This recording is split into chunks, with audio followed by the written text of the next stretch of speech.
নীল ষষ্ঠী পুজো 2025। নমস্কার বন্ধুরা, ধর্মীয় ব্রতমালার নতুন একটি পর্বে আপনাদের সকলকে স্বাগত জানাই। আজকের পর্বে থাকবে নীল ষষ্ঠী পূজার উপকরণ সামগ্রী, পূজা পদ্ধতি, অভিষেকের নিয়মাবলী এবং এই ব্রত পালনকারী কিভাবে এই নিয়মাবলী পালন করবেন, কি করবেন না জানবো সকল কিছু, এবং নীল ষষ্ঠী পুজোর ব্রত কথা। তাহলে এক এক করে আমরা এবার সকল কিছু জেনে নেব। সারাদিন ষষ্ঠীর উপবাস করে ব্রত রেখে সন্ধ্যা লগ্নে শিবের মাথায় জল ঢালেন মায়েরা। নীলের ঘরে দিয়ে বাতি জল খাও গো পুত্রবতী। নীল ষষ্ঠী উপলক্ষে বাংলার লোকের মুখে মুখে এই কথাটি প্রচলিত। পুত্রকন্যার মঙ্গলের জন্য মা অবশ্যই নীল ষষ্ঠী ব্রতের উপবাস রাখেন এবং এই ব্রত পালন করেন। হিন্দু ধর্মে 12 মাসে 13 পার্বণ, তার মধ্যে অন্যতম পার্বণ নীল ষষ্ঠী বা নীলাবতীর বিয়ে। চৈত্র সংক্রান্তির আগের দিন এটি পালিত হয়। শিব দুর্গার বিয়ে হিসাবে এই ষষ্ঠী বেশি পরিচিত। মায়েরা সন্তানের মঙ্গল কামনায় সন্তানের সুস্থতা ও দীর্ঘায়ু কামনা করে এই ব্রত পালন করেন। সারাদিন উপবাস থেকে সন্ধ্যায় মায়েরা সন্তানের কল্যাণের জন্য শিব পূজা করে তার উপবাস ভঙ্গ করেন। এই নীল ষষ্ঠী পূজার উপকরণ সামগ্রী কি কি? এই পূজার উপকরণ সামগ্রী হলো কাঁচা দুধ, দই, ঘি, মধু, চিনি। তা দিয়ে তৈরি করতে হবে পঞ্চামৃত। এছাড়াও লাগবে গঙ্গা জল, পৈতে, অখণ্ড আতপ চাল, সিদ্ধি পাতা, বেলপাতা, চন্দন, আকন্দ ফুলের মালা, নীল অপরাজিতা ফুলের মালা, ধুত্রা ফুল, মিষ্টি, নতুন মাটির প্রদীপ। ঘি সহ পলতে জ্বালিয়ে এই নীল ষষ্ঠীর দিনে দেবাদিদেবকে অর্পণ করা হয়। তাছাড়া প্রত্যেক সন্তানের নাম স্মরণ করে তাদের নামে নীলের ঘরে অর্থাৎ মহাদেবের কাছে একটি করে মোমবাতি জ্বালানো হয়। ফলের মধ্যে অতি অবশ্যই দেওয়া হয় বেল ও ধুত্রা। মহাদেবকে নিবেদন করা হয় এই নীল ষষ্ঠীর সন্ধ্যায়। পাশাপাশি শসা, কলা ইত্যাদি যে কোনো ফল মহাদেবকে নিবেদন করা যেতে পারে। এই পুজো নারী পুরুষ সকলেই করতে পারেন। কিভাবে এই নীল ষষ্ঠী পুজোর অভিষেক করা হবে?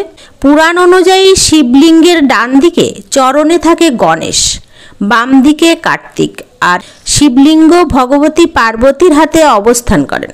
এর মধ্যে শিব ও পার্বতীর কন্যা দেবী অশোক সুন্দরীরও অবস্থান। তাই উত্তর দিকে মুখ করে প্রথমে শিবলিঙ্গের ডান দিকে বা গণেশের উপর জল দিতে হবে, তারপর বাম দিকে জল দিতে হবে, তারপর অশোক সুন্দরীর উপর জল অর্পণ করতে হবে। সর্বশেষে দেবী পার্বতীর হাতের চারপাশের উপর দিয়ে মহাদেবের শিবলিঙ্গের উপর জল অর্পণ করতে হবে।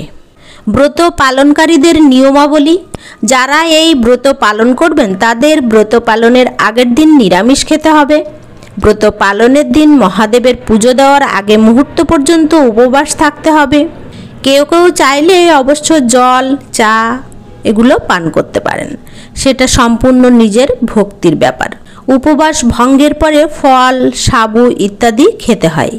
এছাড়াও ময়দার তৈরি যে কোনো সামগ্রী খাওয়া যেতে পারে, যেমন লুচি, পরোটা। তবে পোড়া জিনিস অর্থাৎ রুটি, মুড়ি এমন কোনো খাদ্য সামগ্রী না খাওয়াই ভালো।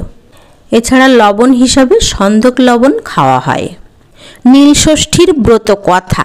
নীল ষষ্ঠী পালনের প্রথা কিভাবে শুরু হলো সেই বিষয়ে একটি ব্রত কথা প্রচলিত আছে।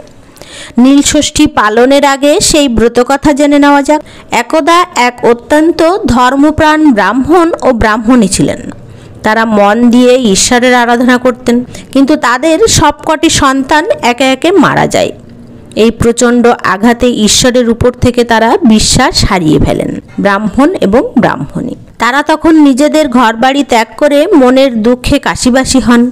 কাশীতে গিয়ে একদিন ব্রাহ্মণী গঙ্গায় স্নান সেরে মণিকর্ণিকা ঘাটে বসে আছেন।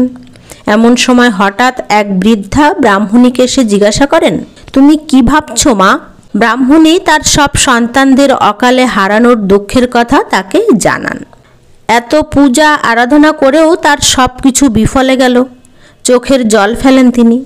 ওই বৃদ্ধা আসলে ছিলেন স্বয়ং মা ষষ্ঠী। ষষ্ঠী বুড়ি তখন ব্রাহ্মণীকে বললেন, বার ব্রত পূজার্চনা কখনো বিফলে যায় না। ঈশ্বরে বিশ্বাস রেখে ধর্মের প্রতি স্থির থাকলে তার ফল তুমি অবশ্যই পাবে। ষষ্ঠী বুড়ি তখন ব্রাহ্মণীকে বললেন, তুমি কি নীল ষষ্ঠীর ব্রত পালন করেছো? তিনি বললেন, চৈত্র সংক্রান্তির আগের দিন নির্জলা উপবাস রেখে মহাদেবের পুজো করবে। সন্ধ্যাবেলায় শিবের ঘরে বাতি জ্বালিয়ে তবেই জল খাবে। ষষ্ঠী বুড়ির কথা অক্ষরে অক্ষরে পালন করে ওই ব্রাহ্মণী ফের সন্তান লাভ করেন।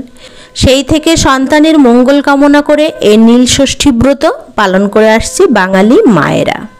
ওং নমঃ শিবায়। ওং নমঃ শিবায়।